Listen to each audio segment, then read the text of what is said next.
இது உங்க ஆவிக்குரிய வாழ்க்கையில ஊழியத்துல நீங்க முன்னேறணும்னா உங்களுக்கு இருக்க வேண்டிய மிக முக்கியமான பெஸ்ட் குவாலிட்டி என்ன தெரியுமா?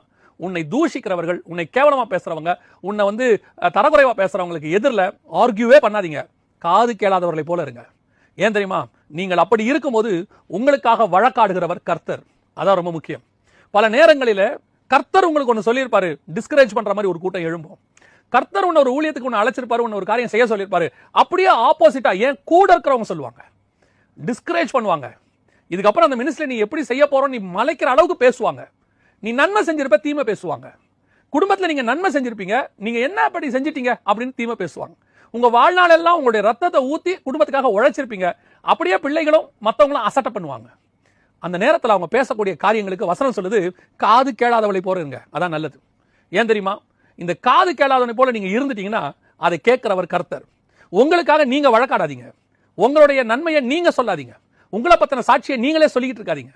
நீங்க உண்மையிலே நன்மை தான் செஞ்சிருக்கீங்க, அது உங்களுக்கும் தெரியும், ஏன் சொல்றவனுக்கும் தெரியும்.